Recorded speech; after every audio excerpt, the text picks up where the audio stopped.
our panel discussion this morning are the growing investment in ICT for education and scientific research across Africa. And the importance of this not just being the acquisition, for example, of a device, but more a holistic approach which really looks at the entire education ecosystem and also focuses on the results and outcomes of those investments.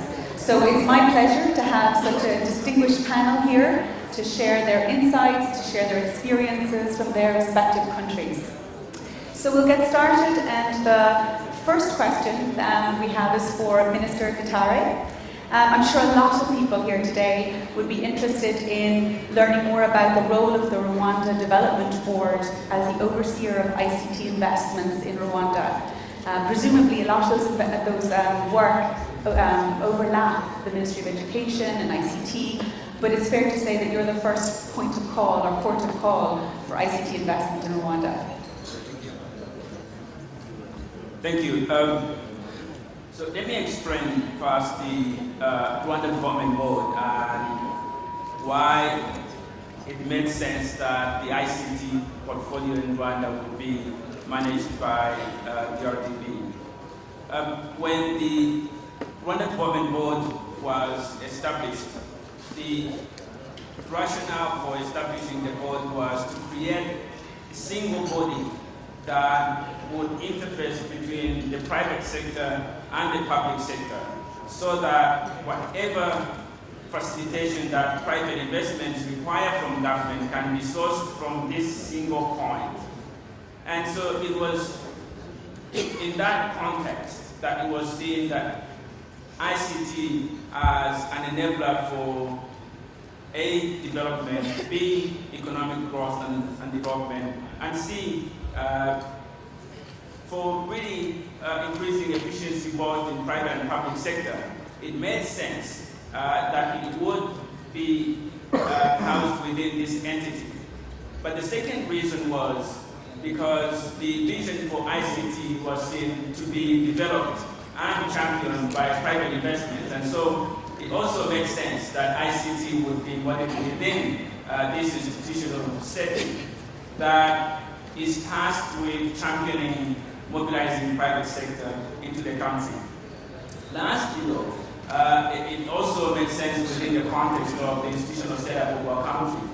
When you look at how institutions of government are set up in Rwanda, we have a distinction between ministries that are tasked or responsible for policy making and boards or implementing agencies that are responsible for the implementation. For example, in education, you have the Ministry of Education, and then you have the Rwanda Education Board. In agriculture, you have the Ministry of Agriculture, and you have the Rwanda Agriculture Board or the Rwanda Agriculture Export Board. So it's that setup that distinguishes between the responsibilities of the ministries for policy making and implementing agencies that then also separates the Ministry for Youth and ICT from RDB, which has to the implementation of many of these ICT portfolios. That's really, in a nutshell, the rationale for having RDB and ICT vis-a-vis Ministry of Youth and ICT. Great, thank you. And next to Minister Mavima. Zimbabwe has started investing in ICT for education back in 2000 with the Presidential Computerization Program. And to date, there are 2,500 schools out of the 8,500 that have 10 or more computers in the schools. Can you maybe outline your plans for us from your Ministry of Primary and Secondary Education in the coming years to accelerate that ICT? And is there going to be additional funding sources for that? I think, thank you very much, and thank you for having me. I think it's a common cause now that for the education of the 21st century, as well as preparation for human capital for the 21st century. You cannot do it without paying attention to ICT, to issues of e-learning, to issues of having computers, and ICT devices from the earliest age. in our country we call it ECD, which is the 4-year-olds who come in to enter the education system. So as a ministry, we are really serious with this process, where we want all our 8,500 schools, that is primary schools and secondary schools combined, to have at least a lab, a computer lab, in each one of them. The challenges are many, but we have gone through processes before. In 1980, we started the process of having a primary school, a secondary school in each, with access from each village. We think that if we give ourselves something like 5 years to a decade, we will be able to provide this service to our schools. You talked about 2,500 already. We are still going on with that process. We are sure that within the time period that I'm talking about, we'll be able to do that.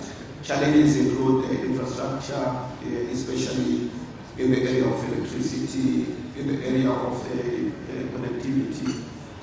But we have seen almost like an explosion in the past 5 years to a decade. Some of it led by the private sector, but a lot of it based on an immediate strategy by government, the Office of the President and Cabinet, our Ministry of ICT, our own Ministry of Education, philanthropic organizations donating computers to schools. We are at a stage now where I think we need to tie all these knots together, come up with a deliberate national strategy, not an immediate national strategy, but a deliberate national strategy to make sure that we achieve the goal that I referred to within 5 years or so. Computers in schools, but also internet connectivity. Computers not just as labs where students go to learn basics, but computers as integrated technology for instruction in every subject. Then computers also as a way for internet-aided instruction in our schools. I'm confident that we will get there, despite some of the challenges that I referred to. Sure, thank you for your insights. And next to Minister Ndirangu, as you're all aware, the Kenyan government has embarked on a massive investment program to ensure that every child has a laptop in school.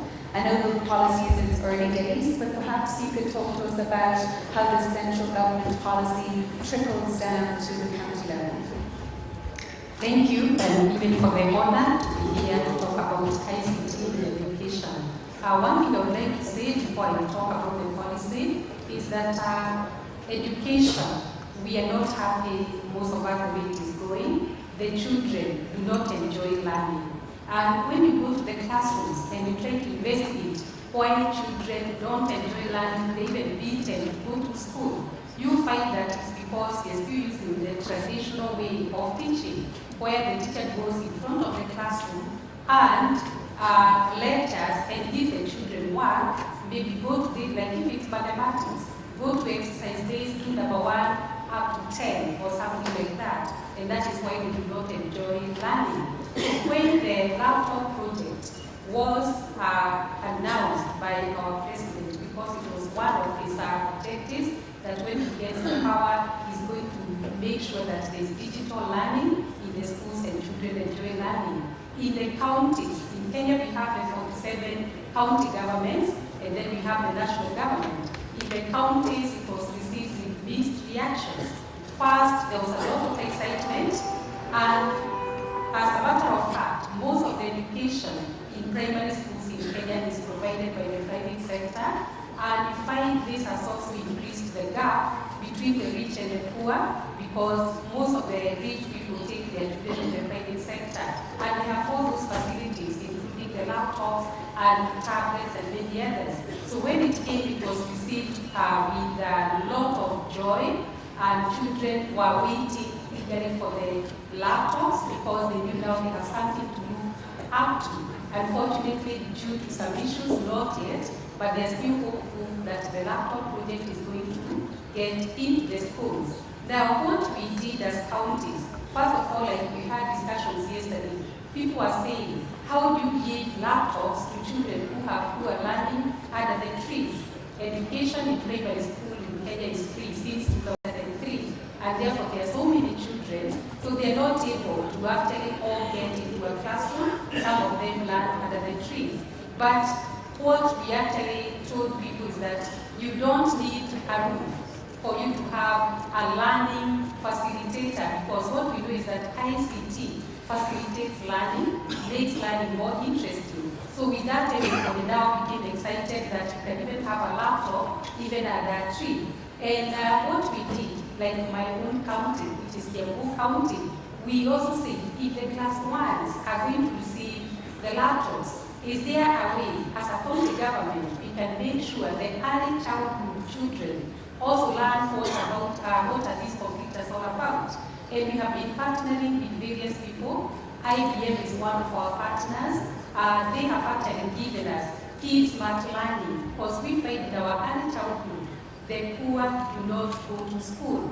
They actually wait and go to class 1 because it is not free. So they choose to sit at home, wait for class 1 where the education is free. So we actually did that. We are about to launch. We haven't done it because there are procedures we have to follow. We have to put the Kenya Institute of Curriculum Development, they approve the program, and then we move on. And we find there's a lot of excitement. We have trained our teachers, our early childhood education teachers, on how to handle the kids' smart learning. So we can say it is something that has been embraced. Everybody is eagerly waiting, because as we know, if we are to make a child enjoy going to school, then we need to make learning more interesting. And the kind of softwares we received are very good. They help the children learn about numbers, about the colors, and they're really happy about the learning. Then what I can say about the laptop project, the public schools are also going to improve in their learning. We find that mathematics and English have been a very big problem. But what we see in the softwares, the children are able to research on their own. They are excited because I've done some piloting in a few of the schools, and they're very excited. They're learning on their own. They're calling the teacher and saying, I have learned how to solve this problem using this. So you find we're talking about knowledge creation. And this is one of the ways that we're going to have knowledge creation, a lot of innovation among our children from the early age, and then we move on. Now the biggest challenge, yes, we are trying with the early childhood and class 1, because the laptops are going to all the class 1s in the whole country. The worry is, what about class 2, class 3, class 4? Because those are critical ages where we should have continuity, and that's an area we are calling upon partners so that we can come and provide, especially the poor. Remember our Millennium Development Goals, which are being reviewed now for the 2015. We are to actually eradicate poverty. And you know, education is key in eradicating poverty in our areas. So we are calling upon many of us.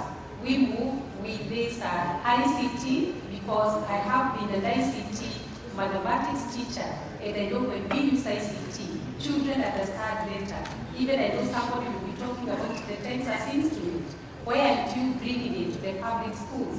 We know in most of the international schools, they are using the Texas instrument, but it is also an instrument that can help in understanding mathematical concepts when they are being taught at early ages. Very good points, Minister. Thank you. It's certainly a project that a lot of people have interested in. Dr. Tamajong, we've seen a new rejuvenation in Cameroonian science and technology infrastructure over the last number of years. With this strong belief in your country that science and innovation can be an essential contributor to development of your country, can you outline for us the Ministry's budget for 2015 and some of the key investment or key initiatives and programs that you'll focus on? Thank you very much. First of all, I'd like to tell you that the Ministry of Scientific Research and Innovation has 8 institutes of research under its control.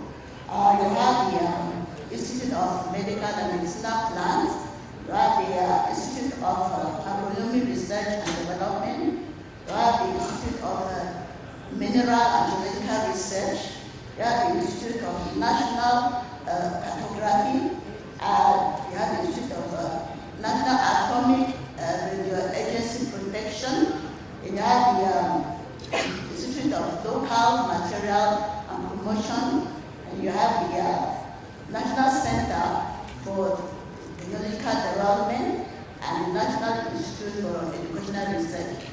And that the ministry works with the private sector to promote initiatives and inventors. Every 2 years, the ministry organizes what they call the Research Week of Excellence. And during this period, private investors are invited from all over the world, entrepreneurs, and then they also give prize awards to private investors who have invented something very important in one of these sectors that I mentioned. And then to encourage the youth, with private invention, there's a prize, the presidential prize that is awarded to the best inventor who is a youth. That is $40,000 every 2 years to encourage private initiative and to make sure that the youth are self-employed. And then you also have the award that is given to senior researchers looking at their research result that is relative to the developmental problems of the country and also the policy.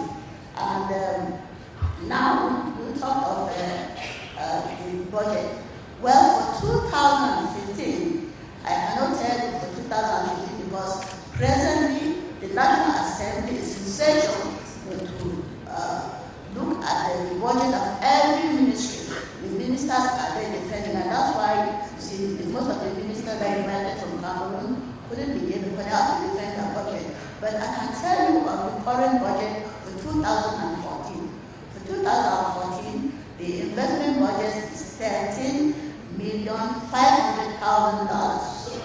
That is equivalent of 7 billion francs CFA. So I can give you that for 2014. But 2015, until the minister defends it through the National Assembly, it's been adopted and then promulgated now by the president. It's only then that we can go, but I can give the current year, that is what we do. And for the research, I also have to tell you that a lot of innovators, they do their thing by themselves because they get through, we work a lot with ICTs, with companies. During the research for excellence, the minister and the government invite a lot of ICT companies that come on board. As you know, in research, you only succeed in research through publication. You either publish or you perish. And there's a lot of electronic publication that is going on now. And that's why the government invites a lot of people to come, and work with researchers, either in the house or the area of processing local material, the area of economic research that is preserving food, processing food, and then going through the mining research. Cameroon is very rich as far as minerals are concerned. And so we have a lot of investors who come over doing research of excellence to showcase what they can do with the Cameroonian, the young Cameroonian entrepreneurs. Because the government only makes a policy through the research results after our findings, and then the government can use the research findings to now come up with a policy. In terms of the budget increases every year as far as the investment is concerned because the government sees the importance of ICTs in schools. And resource of funding and also the government alone cannot handle development. And that's why we go further into us to see that in Cameroon we have more private universities higher than government universities. We have 6 state universities and more than 10 private universities. Because the government has seen the importance of privatization, the role of the private sector as far as education is concerned, as far as the self-employment of youth. For most youth now, I've seen that they cannot already absorb the public service. They can do their thing through private initiative, and that's why the ICTs are very, very important, ICT companies. For the next week of excellence is due in 2018. So by this, I'm inviting those companies that are in here to be able to get in touch with the Ministry of Science, Research and Innovation to come aboard and showcase their work with research institutes. Thank you for sharing those details of these programs. Dr. Sergon, the Kenyan ICT Authority has played an active role in the technical specifications for the government's key policy on the laptop for every child. Can you summarize for us the infrastructure, ICT infrastructure for this project, and how you plan to achieve the technical requirements for example, power supply in those areas, connecting to the internet for some of these laptops in schools and other areas?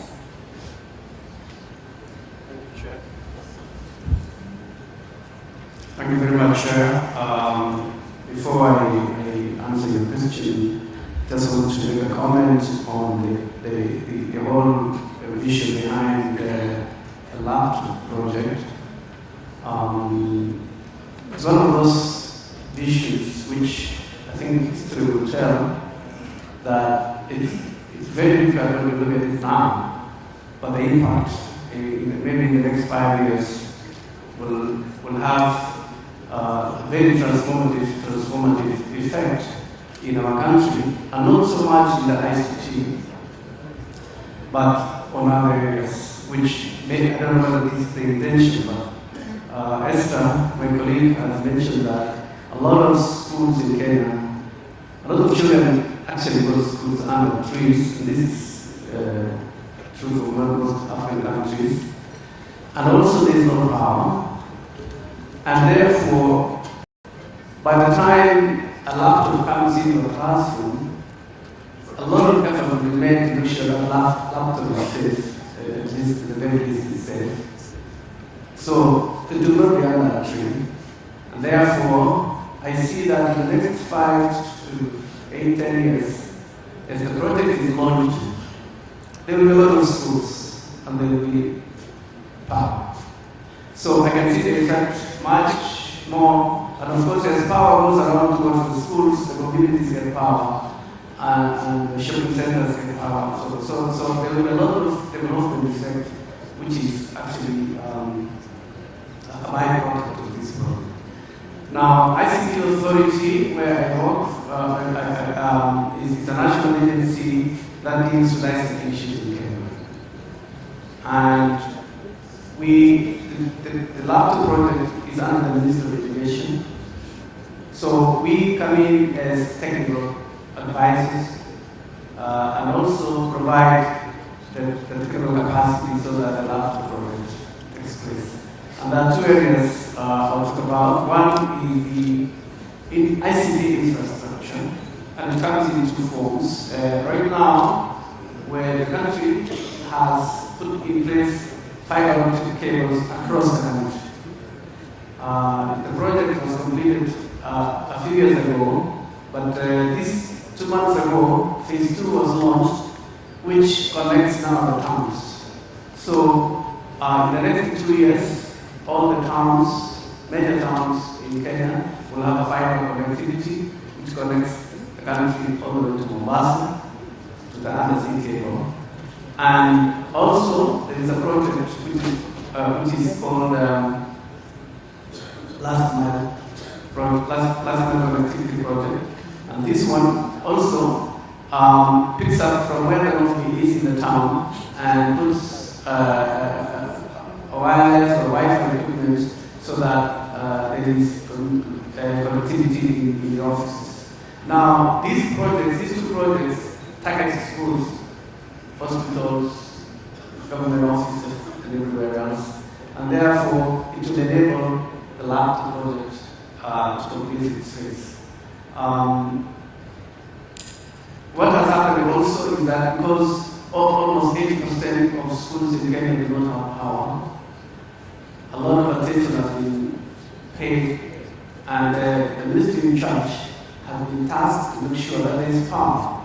So in the next few years, this project, as it rolls out, the Ministry of Energy has put in place mechanisms where there is hydro, solar, geothermal, all sorts of power, so that it actually makes sure that by the time all these things are in place, there is power. So the Ministry of Energy has also a very ambitious project to make sure that all the parts of the country are covered by power. We obviously, coming along with that is the content, which a lot of you will be probably interested. You know, of course, that the laptop will not be very useful if there is nothing inside there. And therefore, a lot of ICT authority and the Ministry of Education partnering with a number of agencies to make sure there is something in that laptop that the children will be able to learn. Thank you. Thank you. There'll be a lot of interest in that project and the solutions that you'll be working on. Minister Gatare, given the competitive nature of ICT investments in your region and your neighbouring countries all looking at attracting global leaders, can you give us maybe the top 3 reasons why some of the partners here today perhaps should look to Rwanda to invest in the headquarters for manufacturing or administration? Thank you for that question, because that's my core business, to make Rwanda competitive, but also to make a strong case for businesses to establish and operate here in our country. For ICT businesses in particular,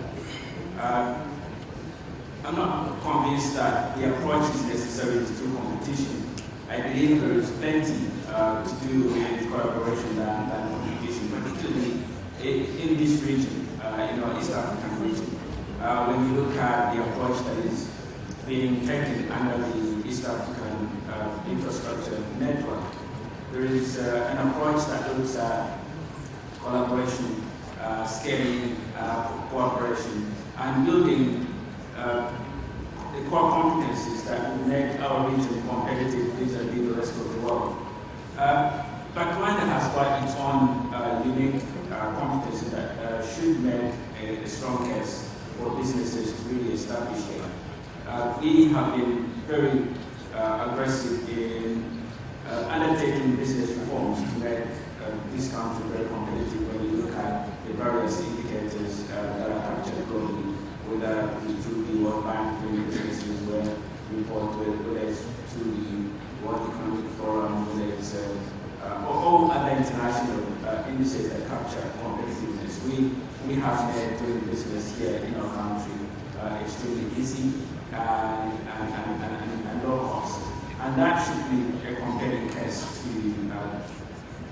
set up operations in our country. We are obviously within our region centrally located, which makes a lot of sense for businesses that have to do with logistics and connectivity and collaboration, because it becomes a lot easier to either move materials or move people or move information from Rwanda to anywhere else in the region. We have been investing a lot in education, particularly in ICT for education, that make our people competitive in support, in innovation, and in also generating knowledge and businesses for this sector. And so, while we look at our region as a collaborative region for businesses in ICT and others, we also find that Rwanda has got a very strong competitive edge that should make a compelling case for businesses to establish. In fact, it would be at some point hearing from some of the companies that are already setting up operations here in our country in the ICT space, and we would like more to come. Great, thank you. Some good opportunities for discussion, I think, this afternoon in the roundtables. Minister Mavima, Zimbabwe has one of the best education systems in Africa and one of the highest literacy rates. And ICT is really seen as a key opportunity by young people in Zimbabwe. Do you see the potential for the growth of online learning? And what policies are you implementing since the President's e-learning program announcement in 2012 and 2013? Thank you for mentioning that we are in pole position as far as literacy is concerned in Africa. We compare very well internationally. That basic literacy that we've achieved in the country, the strong educational foundation that we have established, provides the opportunity to move further into e-learning. Because our population, by and large, is prepared for that. But like I said before, I think now we need to develop a delivery policy to ensure connectivity, to ensure that the basic infrastructure is there, especially in most of our rural areas. We face the same challenges with some of our schools which don't have basic infrastructure. While it is okay to leapfrog and bring in e-learning to schools that take place under trees, I am more interested in situations where the complete learning environment is conducive for quality education. Therefore, as we roll out the e-learning process, we also need to make sure that the basic infrastructure is there. I have 1,600 schools that don't have basic infrastructure like classrooms, but I am confident that with a delivery policy focusing on rolling out electricity to every school and rolling out connectivity to every school, and then moving on to provide the necessary capacity to the educators, we could move to have e-learning in most of our schools. We have 30%, I think, now, where there is the presence of computers. And over the next maybe 2-3 years, we should move to 50% or so. But we need to make sure that we have connectivity in order to facilitate e-learning and all the necessary infrastructure that go with making that possible. Again, the human capital development that is needed in order to bring our teachers up to speed to embrace this new technology. Those are some of the things that we need to do. But I would like to acknowledge also that the basics are good. The foundation is good in Zimbabwe, and we can build on that. We can also make sure that as we roll out e-learning, we are reinforcing the importance of STEM education, science, technology, engineering, mathematics, as an integral part of this e-learning process. Thank you. I think a very interesting transformation project that you're embarking on. I think your point was really well made about the importance of enabling the change of the educators and bringing them along on the journey and investing in their professional development as well as you embark on this. So thank you. Minister Ndirangu, in 2013, you launched the Kiambu County's 5-year integrated development plan. Can you share with us, what is outlined in the plan for providing investment into education and also the opportunities that it will provide potentially to some of the partners here today? Thank you.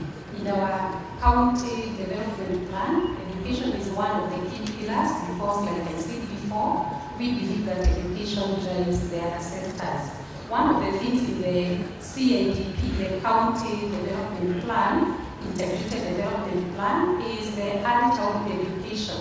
Because, like we always say, if a base is not strong, then it is difficult for someone to stand on that pyramid. So what we've done is that in the CADP, we have made sure there's a lot of emphasis on early childhood education because we want to make sure in education we start on a very, very strong base. And what we are doing starting from early childhood education, we are starting with the infrastructure.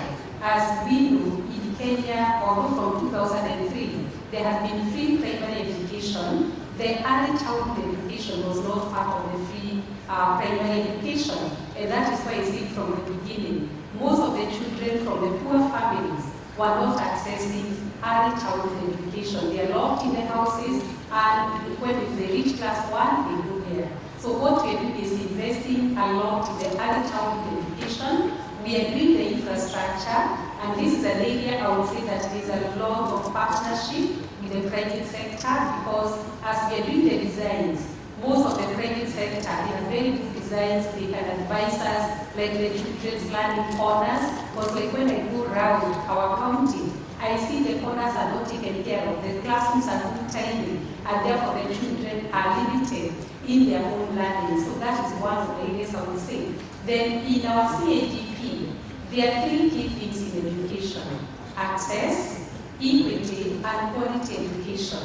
And when we talk about access, Kiambu County is next to Nairobi, and we find there's a lot of movement from Nairobi to the area, and there are so many slums which are coming up, and therefore access to education is not there for some of them. So we are putting up new early childhood infrastructures, the primary schools, and we are making sure when we do it well.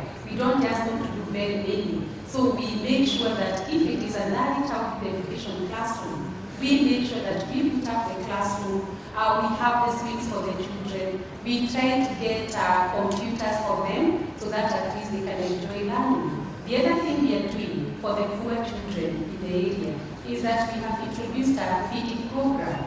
Now these students, they are told because they can't come on a hungry stomach, then when they come to school, they actually look around, they have nothing to eat, so they end up sleeping in the classroom. So the following day, they are not able to come to school. So we have introduced a feeding program, but you see, for it to be sustainable in those poor areas, we have about 476 public ECD centers, and those are our target because we actually attract the very poor in the society. So that is also an area we can partner with most of the private sector so that we can see how do we help this poor child to ensure that we also come to school and learn with the others.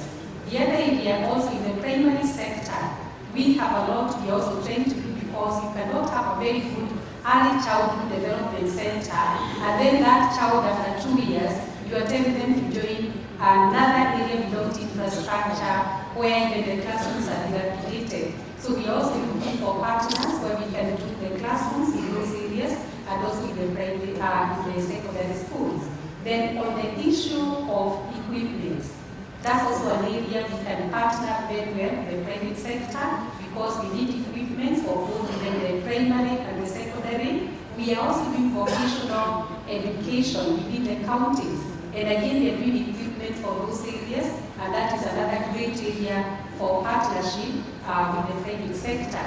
Then the other thing I would also like to say, the training of the teachers. Like we were discussing yesterday, most of our policies fail because we do not consider the implementers. Teachers are key implementers, so we need to train them. Like even the laptop project we are having, our government has actually had good initiatives of trying to train the teachers. But those of us who are educationists, we know that it should not be a one-time project of the teacher training. It should be continuous in servicing of those teachers, making sure they are on top of things. We say we are researchers. People are researching in education, and they're coming up with new strategies of teaching. How do these teachers get to know what are these new things that have been discovered that can help in the teaching and learning process? So I feel that is also another great area we can partner in ensuring that our teachers are on top of things and they can move the policies we are putting in place to make sure that the education is moving on very smoothly. Now, the other thing I would also like to say about partnership, putting up new things. Like now, we are also emphasizing on ICT for education for everyone. We have put up youth empowerment centers. But these youth empowerment centers, so far, do not have the facilities. We want to put ICT facilities to ensure that even those youth and even school-going children have a place to go and research in the evening. Some of those coming from very poor families, their homes are even a challenge to get a place to live. So we have those youth empowerment centers and community libraries that we are putting up, and it's an area you can come and partner. We see how we are going to help the poor child in the community because they're the majority and they don't have a place to go and live even in the evening. Even for the laptop projects, there are some who are saying, how if they carry the laptop home, it will be stolen. There's a lot of insecurity in their homes. But if we have those community libraries, we can ensure that these children can come safely and even deposit the equipment after using in those libraries within the county. So those are some of the areas we can partner with, and they are very many. I'm sure when we have also the roundtable discussions, we will come and visit me because there's a lot we can do together. Thank you. Clearly a number of challenges, but lots of opportunities to partner with you. And again, teachers being at the center and the core of success for a number of these projects. Thank you. Dr. Tamajong, as a director of research, you're responsible for the training of researchers, evaluating their work, building their capacities and capabilities around research methodologies and leadership. You've also publicly emphasized the need to have more women involved in science and research. Can you share with us your success in achieving gender equality in science in Cameroon? Thank you very much. Yeah, the government has a policy to promote women. When we say promote women, because they just take any type of person and prepare competent women. And the truth is, the government makes sure that all the both women and both boys and girls are given quality and access to training that they can come out together and make sure that schools are well equipped, with ICT devices, instruments, so that everybody can learn.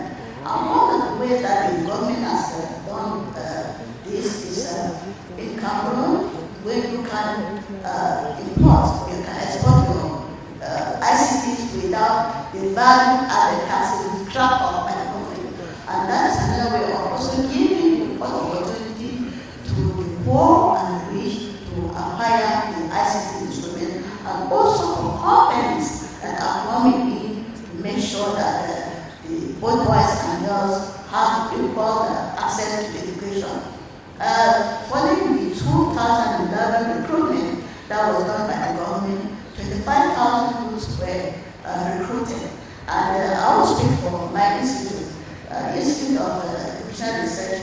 We had 100 researchers, and out of 100 researchers, 40 were women, competent women. I've worked with them, and I see that they are very competent with the quality research that they are doing.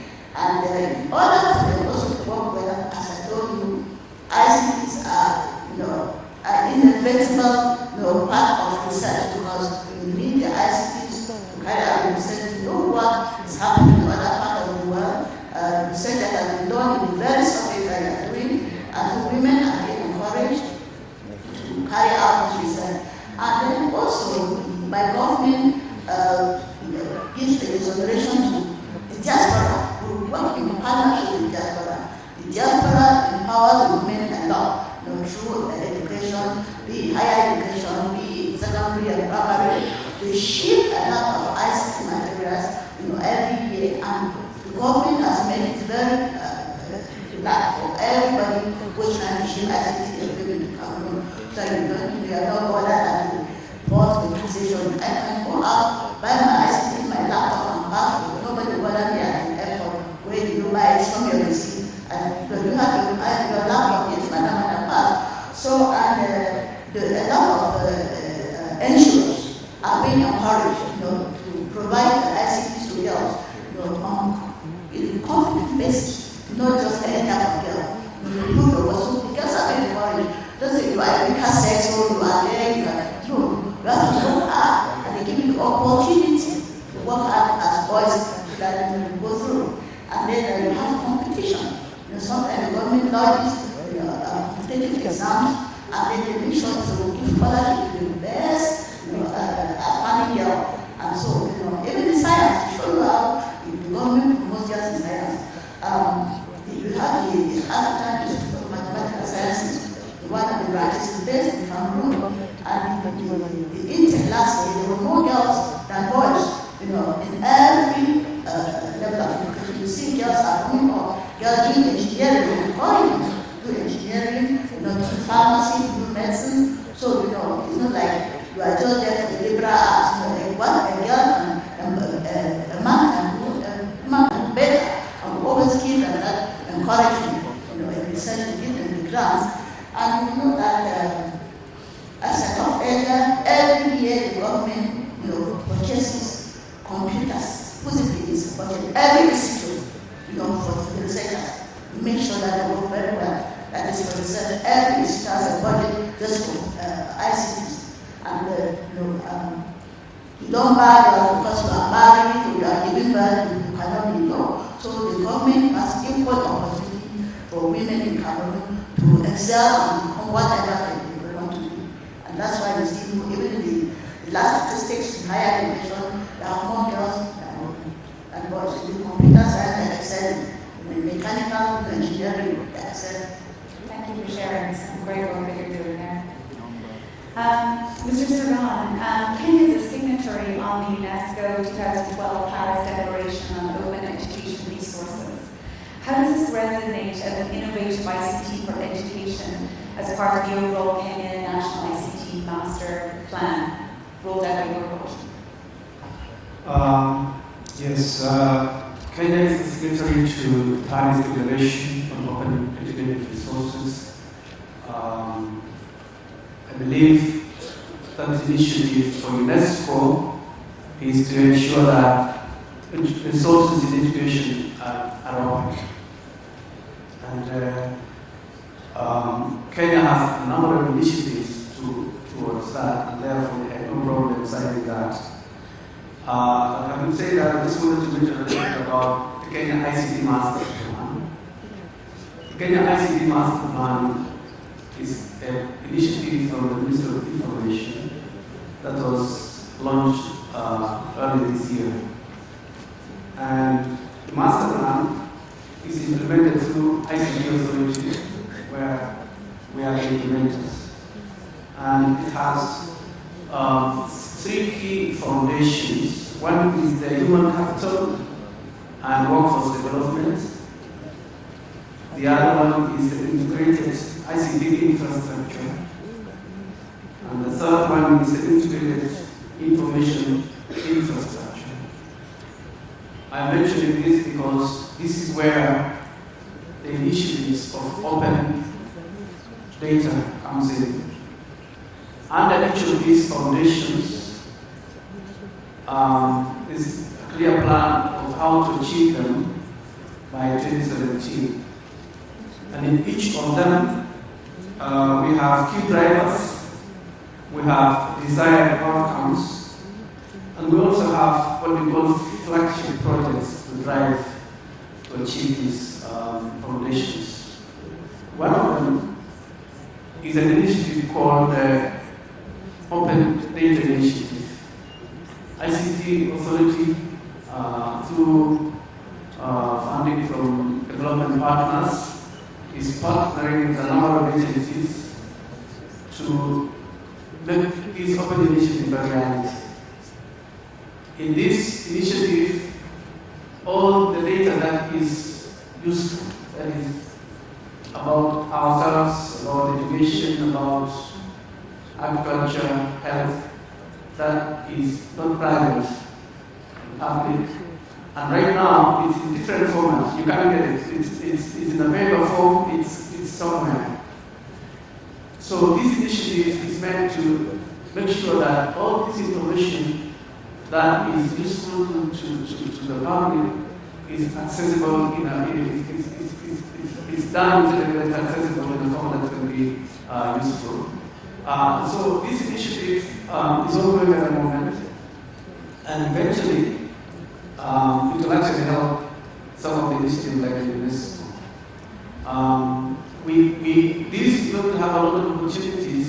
It already has a lot of opportunities because once you put information out there, people will then create it in such a way that they can give it to others or sell to other people. In fact, the private sector, youth, young people in Kenya, they are actually accessing those and creating apps out of them so that they can then provide for whoever wants. So this is why the Kenya government and other partners have decided this UNESCO initiative, but it's working with other partners to make sure that there is this open initiative, open data initiative. Thank you. Clearly the learnings from the Kenya government there. We probably have time for just a couple more questions. So, Minister Gatare, how have your most recent investments that you've attracted to Rwanda had an impact on the education sector, maybe some of the recent agreements that you've signed?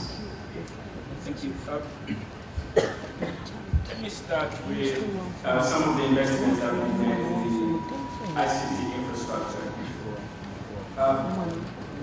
The investment in ICT infrastructure for education has spanned over a decade. I see the Minister of Education here, Mr. Rwanda, more than a decade ago when he was rector of the Kigali Institute of Science and Technology, about 15 years ago. Even then, this country had invested in visa systems that were linking our higher education institutions with other international centers of learning so that they can be connected through what was then known as the virtual university. Today, the investment in broadband infrastructure has tremendously changed that. Our higher education institutions here in Rwanda have the fastest connectivity in the country and have bandwidth among the best available, and it's paid for by the government, meaning that students in universities can access material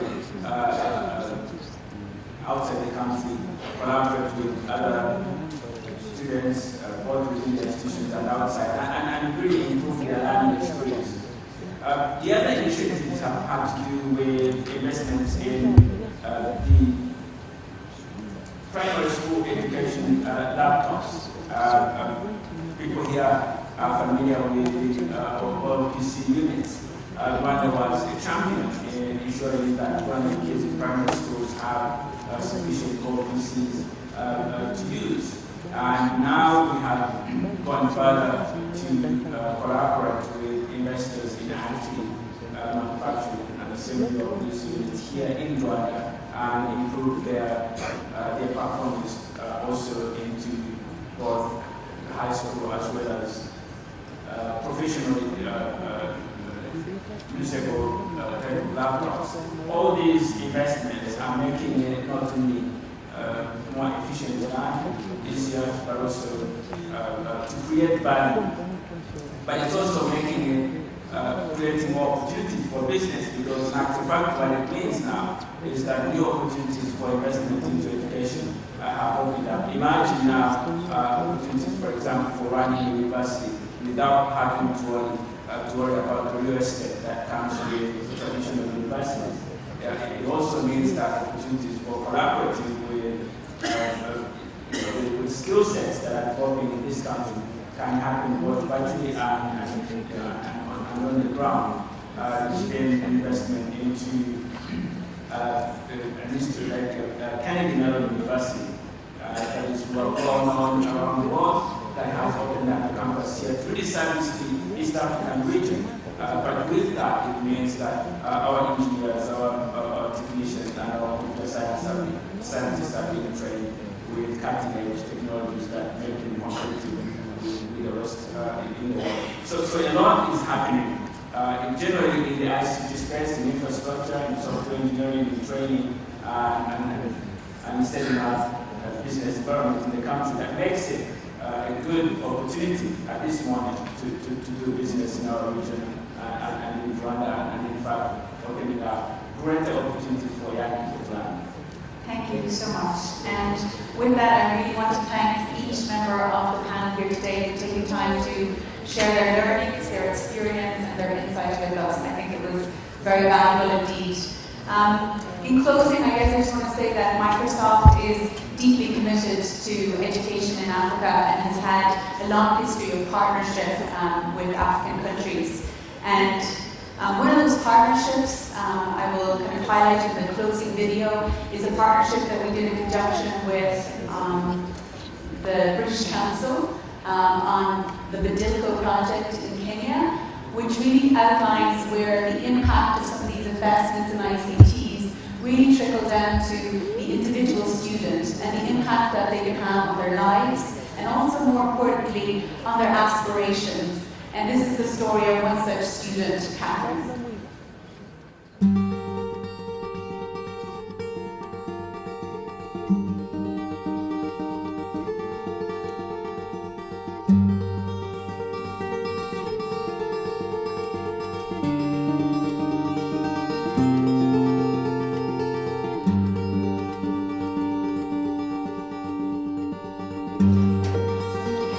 My name is Catherine and I'm from Molo district.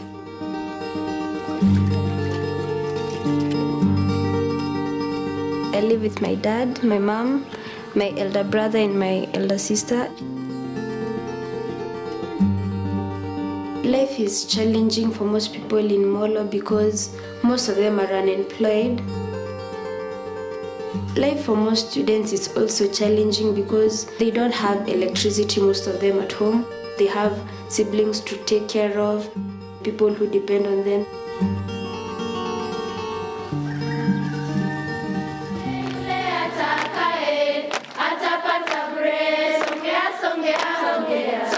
I go to school in Marymount Secondary School. The place is the best place to be, so I feel lucky. The hub is a building in the school. There are computers in it and there is 24 hours internet. Before having the hub and having the computers in the school, studying was quite hard. The ICT teacher, he has taught me a lot. I love using different programs in the computer because it can help me study, socialize with other people, know more about computers and expose me to the digital world. Having the hub, it has molded me differently. My grades will be high because I can visualize and I remember more of what I see. Press this one and you move it with your finger. When younger students come to our school so that they can use the hub, I love helping them because I know how life was before. So you can just click on that one.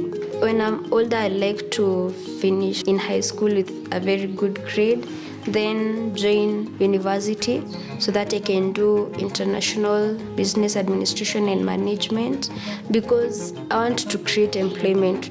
That's one problem that we the youths in our country are facing, so I want to change that. Badiliko in Swahili means change. They're changing our lives and even the generation that is going to come after us. I don't think I can ever find enough words to thank them.